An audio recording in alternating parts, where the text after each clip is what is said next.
예수께서 말씀하실 때 곧 12 중에 하나인 유다가 왔는데 대제사장들과 서기관들과 장로들에게서 파송된 무리가 검과 몽치를 가지고 그와 함께하였더라. 예수를 파는 자가 이미 그들과 군호를 짜 이르되 내가 입맞추는 자가 그이니 그를 잡아 단단히 끌어가라. 이에 와서 곧 예수께 나와 랍비여. 하고 입을 맞추니 그들이 예수께 손을 대어 잡거늘 곁에 서 있는 자 중에 한 사람이 칼을 빼어 대제사장의 총을 쳐 그 귀를 떨어뜨리니라. 너희가 강도를 잡는 것 같이 검과 몽치를 가지고 나를 잡으러 나왔느냐? 내가 날마다 너희와 함께 성전에 있으면서 가르쳤으되 너희가 나를 잡지 아니하였도다. 그러나 이는 성경을 이루려 함이니라. 제자들이 다 예수를 버리고 도망하니라. 한 청년이 벗은 몸에 배 혼니부를 두르고 예수를 따라가다가 무리에게 잡히매 배 혼니부를 버리고 벗은 몸으로 도망하니라. 할렐루야, 주님의 평강이 함께 하시길 바랍니다. 어제부터 사순절이 시작이 되었죠. 예수 그리스도의 십자가의 고난 그리고 부활을 향한 40일의 그 여정을 함께 말씀을 묵상하면서 함께 살펴보고 있습니다. 계속해서 마가복음 14장에 나오는 예수님께서 붙잡히시는 그 과정 속에 있었던 아주 중요한 이야기들을 우리가 살펴보고 있는데요. 오늘 본문에서는 특별히 예수님의 제자였던 가룟 유다가 예수님을 팔아넘기는 배반의 입맞춤을 하는 바로 유명한 장면에 대한 이야기를 소개를 합니다. 43절입니다. 예수께서 말씀하실 때에 곧 12 중에 하나인 유다가 왔는데 대제사장들과 서기관들과 장로들에게서 파송된 무리가 검과 몽치를 가지고 그와 함께 하였더라. 대제사장에게서 파송된 무리들이 무기를 들고 가룟 유다와 함께 예수님을 찾으러 더 정확하게는 붙잡으려고 지금 오고 있죠. 가룟 유다가 그들과 함께 있었다라고 이야기를 합니다. 우리가 잘 알고 있듯이 최후의 만찬 석상에서 예수님과 함께 마지막 만찬을 하고 예수님께서 세족식을 해주셨죠. 그리고 떡과 잔을 나눠주셨죠. 그 마지막 기회조차도 박차고 어둠 속으로 나아갔던 가룟 유다는 결국 정말 함께 하지 말아야 될 사람들과 같이 그 시간과 그 공간 속에서 정말 사악한 계획을 가지고 예수님을 찾아옵니다. 누구와 함께 있는가? 가룟 유다는 왜 그들과 함께 하는 걸까요? 사랑하는 성도 여러분, 우리가 살면서 수도 없이 많은 사람들을 만나게 됩니다. 때로는 의도적으로, 때로는 불가피하게 누군가 함께 할 수밖에 없죠. 근데 누구와 함께 하느냐는 것은 정말로 중요합니다. 우리가 잘 아는 것처럼 시편 1편 1절에 나와 있는 복 있는 사람은 악인의 꾀를 쫓지 않으며 죄인의 길에 서지 않으며 오만한 자의 자리에 함께 앉지 않는다. 누구와 함께 하느냐도 중요하지만 누구와 함께 하지 않느냐, 이것이 정말로 중요하죠.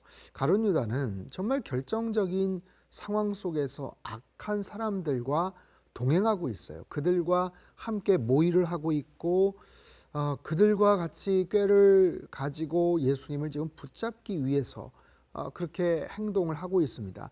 자, 44절을 보면 성경은 말합니다. 예수를 파는 자가 이미 그들과 군호를 짜 이르되 내가 입맞추는 자가 그이니 그를 잡아 단단히 끌어가라 하였는지라. 예수를 파는 자가 누구입니까? 가룟 유다죠. 가룟 유다는 3년간 예수님의 제자로서 그리고 인정을 받으며 중요한 역할을 했었던 사람이에요. 동고동락을 하면서 예수님의 수없이 많은 여러 가지 중요한 가르침을 현장에서 들었고 또 정말 엄청난 기적을 옆에서 목격했던 그런 사람.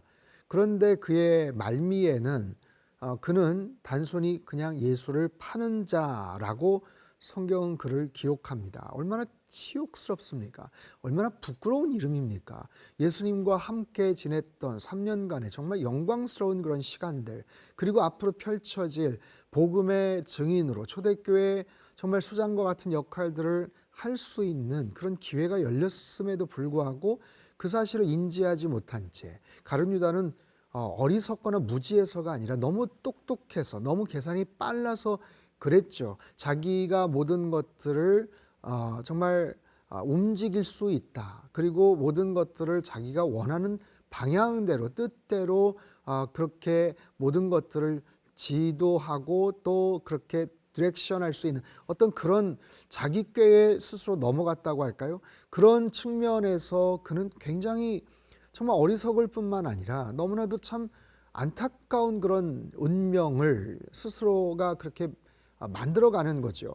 예수를 파는 자라고 이야기를 합니다. 그가 뭐라고 얘기합니까? 그를 잡아 단단히 끌어가라. 그를 잡아 단단히 끌어가라. 자신이 존경했고 한때 자기가 정말 따랐던 스승이셨던 예수님을 단단히 끌어가라 라고 그렇게 명령을 하고 자기들끼리 그렇게 합을 맞추고 음모를 꾸미게 되죠. 자, 그러면서 이제 결국 예수님 앞에 나서서 45절에 이에 와서 곧 예수께 나와 랍비여 하고 입을 맞추니 정말 가룟 유다의 그 심정은 어땠을까요? 지금 거짓 연기를 하잖아요. 선생님에게 할 수 있는 존경과 사랑의 어떤 표현입니다. 여기서 입맞춤이라는 것은 굉장히 중요한 그런 인사법이죠. 이게 필레아라는 그런 단어인데 이게 필레오라는 형제 친구 간의 우정, 사랑이라는 단어에서 왔죠. 뭐 입맞춤이라고 해서 서로 뭐 입술과 입술을 마주치는 것은 아닙니다. 손을 대고 손에다 뭐 입을 맞추거나 아니면 뺨에다가 입을 맞추거나 오늘날 뭐 남미 지역을 가도 서로 그렇게 볼에다가 소리만 내고 하는 그런 인사법들은 아주 보편화되어 있는 거죠. 그 당시에 뭐 손이나 뺨이나 아니면 머리나 상대방을 내가 존경한다, 존중한다, 뭐 형제나 친구들 간의 어떤 우정, 사랑 뭐 이런 표현이에요. 그런 표현을 하나의 어떤 사인으로 삼았죠. 이것은 완전히 상반된 것 아니겠습니까? 그 가장 어떻게 보면 중요한 존경의 표시지만 위선의 극치를 보이고 있죠. 가장 비열한 그런 행동과 태도입니다. 그것을 연기하고 있는 거잖아요. 전혀 아닌데 안 그런 척하면서 그렇게 표시를 하는 거잖아요. 상대방이 모를 거라고. 예수님 왜 모르시겠어요? 그런 상황에서 그는 정말 일말의 양심에 흔들림이 없었을까? 그런 떨림이 없었을까? 이제 아예 마음을 작정하고 그렇게 나섰기 때문에 가룟 유다의 이 심령이 완전히 강팍해져 있는 그런 상황이긴 합니다. 어쨌든 그 배반의 입맞춤을 통해서 가룟 유다는 정말 결국 건널 수 없는 강을 이제 건너게 되죠. 결국 그 사인을 기점으로 해서 그들이 달려들어서 예수께 손을 대어 잡았다라고 성경은 말합니다. 자, 그 상황에 예수님의 다른 제자들이 11명이나 있었죠. 유독 한 제자, 뭐 베드로만큼은 칼을 빼어서 47절을 보니까 곁에 서 있는 자 중에 한 사람이 칼을 빼어 대제사장의 종을 쳐 그 귀를 떨어뜨리니라. 뭐 마가복음에는 자세하게 나와 있지는 않지만 우리가 잘 알고 있죠. 베드로가 그랬다는 것, 그리고 그 귀가 떨어져 나간 종의 이름까지 알아요. 말고라는 그런 군인이죠. 그리고 예수님께서는 그 부분을 꾸짖습니다. 칼을 빼서 쓰는 자는 칼로 망할 것이다 하면서 떨어진 그 귀를 붙여주시죠. 예수님께서 십자가 짊어지시기 전에 행하셨던 마지막 이적이기도 합니다. 고마워하신 게 아니라 굉장히 어떻게 보면 생뚱맞은 뭔가 좀 이렇게 타이밍과 상황에 걸맞지 않은 뭐 베드로의 마음은 물론 뭐 이해는 되는데 하여튼 하나의 뭐 해프닝으로서 이렇게 끝나고 맙니다. 자, 48절을 보면 예수께서 무리에게 말씀하여 이르시되 너희가 강도를 잡는 것 같이 검과 몽치를 가지고 나를 잡으러 나왔느냐. 강도를 잡을 때처럼, 강도를 잡을 때. 여러분 이 말은 뭔가 의미가 있어요. 예수님께서 성전에서 돈 바꾸고 장사하는 사람들을 향해서 너희가 하나님의 집, 기도하는 하나님의 집을 강도의 구렬로 만들었구나 하면서 아주 극대노를 하시죠. 강도의 소굴로 만들었구나, 강도의 구렬로 만들었구나. 바로 그런 사람들, 정작 강도 같은 자들이 강도들처럼 그렇게 작당을 해서 결국 예수님을 마치 강도처럼 강도를 붙잡듯이 와서 붙잡고 있는 그런 모습입니다.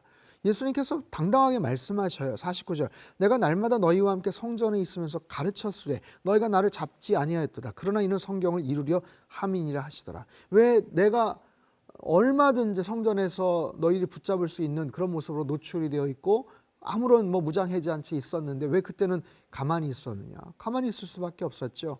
그들이 사람들을 의식하고 두려워했기 때문에 그렇습니다. 어찌됐든 그런 상황 속에서 예수님은 굉장히 어떻게 보면 무력하지만 이것이 하나님의 뜻임을 아시고 그냥 순수히 끌려가십니다. 거기에 대한 제자들의 반응을 보십시오. 50절 참 슬픈 구절이에요. 제자들이 다 예수를 버리고 도망하니라. 제자들이 다 예수를 버리고 도망하니라. 여러분 베드로가 잠깐 어떤 액션을 취하긴 했지만 굉장히 우스꽝스러운 모습이었고 다른 제자들이 상황이 그렇게 되자 예수님 끌려가시자 거기서 어떤 특별한 제지를 하거나 같이 몸싸움을 하지도 못하고 그냥 다 도망갑니다. 여러분 그래도 장정이 11명이나 되지 않습니까? 가룟 유다 빼고 11명이나 되었던 제자들이 아니 어떻게 스크럼을 짜든지 어떻게 해서라든지 제지를 할 수도 있지 않았을까 싶은데 약속이나 한 듯이 하나같이 다 도망갔다. 너무나도 슬픈 그런 구절이에요. 51절 이하는 또 굉장히 무력하고 참 어떻게 보면 굉장히 창피할 수 있는 그런 장면이 나옵니다. 한 청년이 벗은 몸에 배 혼니부를 두르고 예수를 따라가다가 무리에게 잡히매 배 혼니부를 버리고 벗은 몸으로 도망하니라. 이것도 참 갑작스러운 이런 등장이죠. 없어도 전혀 상관이 없을 것 같은. 근데 여기서의 청년은 학자들에 따르면 이 저자였던 마가 요한이라고 이야기를 하죠. 꽤나 부잣집 청년이었습니다. 이 세마포 벗은 몸에 배 혼니부를 두르고 뭔가 궁금하기도 하고 뭔가 예수님에게 어떤 특별한 일이 있나 싶어서 따라갔다가 붙잡히니까 에라 모르겠다고 벗은 몸으로 도망갑니다. 결국엔 도망가는 거예요. 결국엔 굉장히 부끄러운 모습으로 창피한 모습으로 결국에는 걸음아 나살려라 하고 도망가는 그런 안타까운 그리고 씁쓸한 모습으로 오늘 본문은 끝이 납니다. 사랑하는 성도 여러분, 가룟 유다는 왜 그렇게 강팍한 심령으로 자신만만했을까요? 그리고 다른 제자들은 왜 그렇게 또 무력하게 도망가고만 말았을까요? 이것이 다 자신들의 내면에 정말 채워져야 될 것들이 채워지지 않아서 그랬습니다. 가룟 유다는 지극히 교만했고 다른 제자들은 지극히 겁을 먹은 그런 상태. 기도하지 않으면 그리고 내면이 정말 하나님 말씀으로 채워지지 않으면 우리들도 언제든지 이렇게 돌발적인 정말 상상할 수 없는 그리고 굉장히 부끄러운 그런 행동들을 할 수 있음을 우리가 깨닫게 됩니다. 이것은 누구를 탓하거나 정말 어떻게 탄식할 내용보다도 언제든지 우리도 그런 모습으로 예수님 앞에서 때로는 부끄러운 모습으로 때로는 그렇게 교만한 모습으로 살아갈 수 있음을 늘 마음속에 새기고 겸손한 마음을 가지고 십자가의 주님을 더욱더 바라보시는 이번 사순절 기간이 되시길 주님의 이름으로 축원합니다. 기도하겠습니다.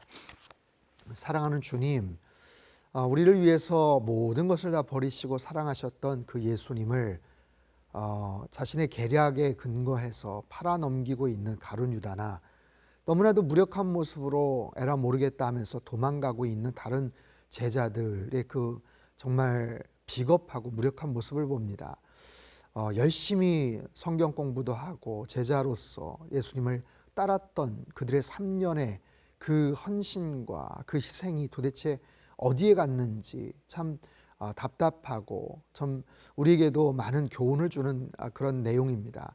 하나님, 우리도 늘 정말 겸손한 모습으로 또 신실한 모습으로 언제나 진지하고 또 충성된 자세로 예수님을 쫓으며 예수님을 따르며 끝까지 예수님에게 충성하는 우리의 삶이 되게 도와주시고 특별히 이번 사순절 기간 동안 우리 자신의 연약한 모습들 때로는 교만하고 때로는 나태하고 비겁할 수 있는 우리의 모습 내면을 잘 들여다보며 십자가의 주님을 잘 따라가는 하나님의 거룩한 백성들 다 될 수 있도록 주님 축복하시고 역사하여 주옵소서. 존귀하신 예수님의 이름으로 기도합나이다.